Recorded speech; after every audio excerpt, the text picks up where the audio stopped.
With equality returned to the school, all the students are allowed to get the facilities that were once only reserved for the gifted program students. It feels like the school has finally fallen into place. Pang and the others are also reinstated into the gifted program, and despite some changes, school activities return to normal. Palm becomes the teacher of the gifted class before the new gifted students are brought in.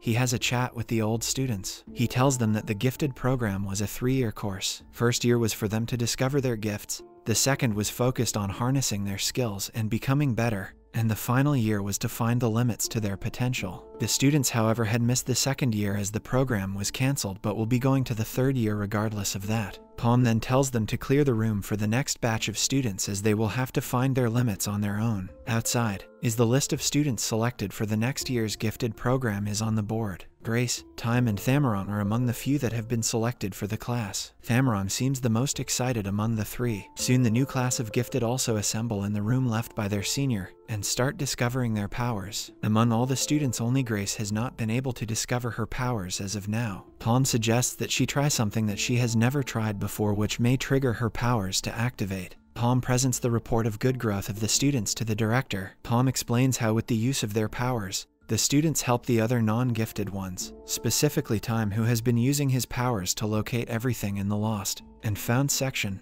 and handing them back to their rightful owner. Miss Darren is not so pleased. She doesn't think any of the students' powers are actually worth noting and are mediocre. Palm, however, disagrees. He tells them that Thamarong in particular has a very useful and powerful gift. He can recover any data from a person's mind. In other words, he can interrogate anything from them and get the answer. His powers aren't as developed, and he requires certain keywords to find the answers, but eventually he could be developed to become a full-on mind reader. Miss Darren listens with great intent to Thamarong's powers. She has been recently under great pressure from the ministry to find the missing red substance, which they had given to her. She intends to use Thamarong to get it out of the anti-gifted student they had caught. Darren meets with Thamarong and proposes to him to help her to find something that she is looking for, in exchange for her help if he needs it. Thamarong, however, does not want to help her in her wicked schemes. Besides, he doesn't even know what he is trying to find. Darren has no intention of letting him know exactly what she is looking for, but she tells him a keyword to help him find it. Thamarong apologizes and tells her he can't help her. Elsewhere, Grace is confused if she even deserves to be in gifted class, as she can't yet discover her powers. She almost decides to not show up at the election of the class president election of the gifted class,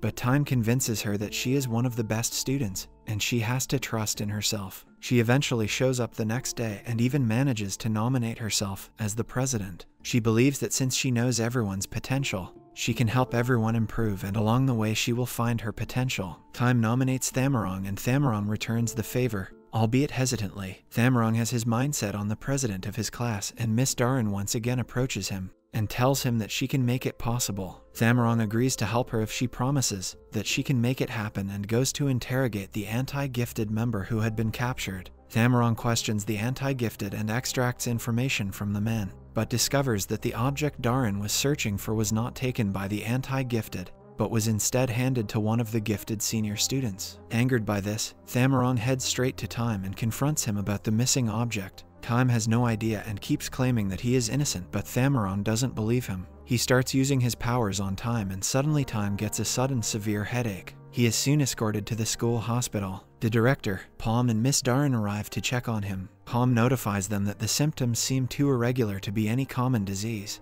and almost instantly the director gets suspicious of Miss Darren. He tells Palm to make sure all the gifted students get a brain scan. Eventually, all the new gifted class falls ill with similar symptoms, as Time all except Grace. Miss Darren calls Pang into her office and finally confronts him about the fact that they had taken the substance. It turns out that the substance was called Nix 88, and it was what had been causing the issue with Time. Pang has no idea what she was talking about and leaves. He, however, uses Waves to investigate further about the Nix 88. Wave discovers the laptop containing evidence about the Nix 88 that Darren had disposed of. Even though it was all worn out, Wave manages to go beyond his limits and make the laptop work, and the group finally discovers what the Nix 88 actually is. Nix 88 was a virus created by the ministry so that they could never be threatened by the gifted students and their powers. It was a weapon that could only affect the gifted students from direct contact. It's a virus that attacks their main gifted brain cells and damages them, causing so much so as death. That night in the science lab,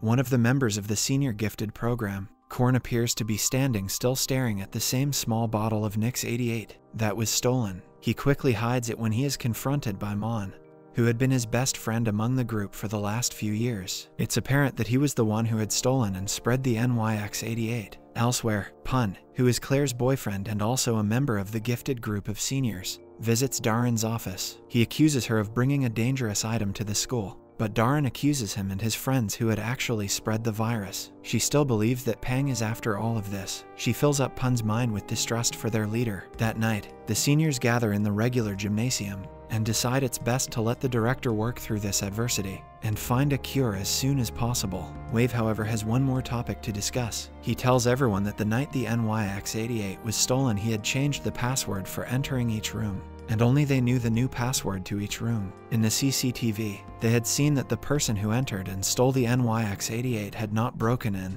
and had rather just walked in, which meant that he knew the password. The culprit was among one of them. Wave is certain that it's one of them who had been helping the anti-gifted and causing all the issues in school. This causes a rift amongst the group and Pang storms off, claiming that he would never mistrust his friends. Even so, Wave is adamant to find the culprit and Pun agrees with him. He believes that whoever had done it had betrayed their friendship. He decides that Claire should use her powers and check everyone's feelings to find the culprit. Elsewhere, the director, Palm, and Darren have a virtual meetup with the ministry asking them for a cure for the virus. However, the minister is unwilling to give the cure as it would mean that they would lose control over the gifted program.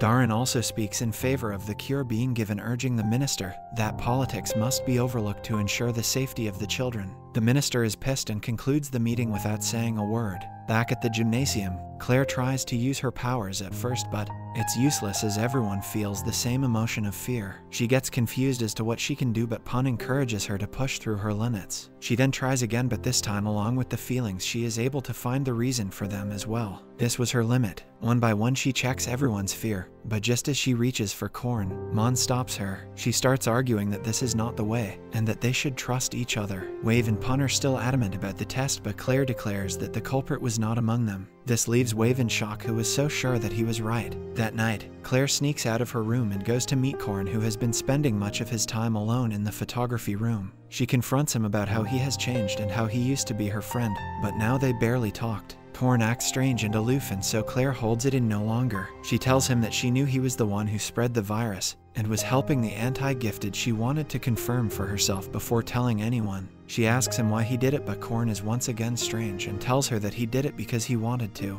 Just then Pun comes in. He had heard all of their conversation and is very disappointed that Claire hadn't told her about this earlier. Korn tries to leave, but Pun stops him and gets slashed with a knife by Korn in the process. Korn quickly rushes to the gymnasium to get his stuff and flee, but is confronted by the whole gang. Pang cannot withstand the fact that his friend had done such a thing and reprimands him, but Korn had managed to leak sleep gas in the room. His powers are insomnia, so he is the only one left standing when the room is filled with the gas. Once his former friends fall to the ground, he escapes the school. This is noticed by Grace. The next day, Grace tells what had happened to Thameron and Time, and the trio decide to let the teachers know about what had happened. After realizing this, Darren gets furious at Palm because he was the one who was supposed to look after the students, and his students had gotten out of hand. Palm, on the other hand, blames Darren for bringing the virus to the school in the first place. The director stops their bickering and tells them to focus on things at hand. Palm calms down and informs them that Korn had gone and left the school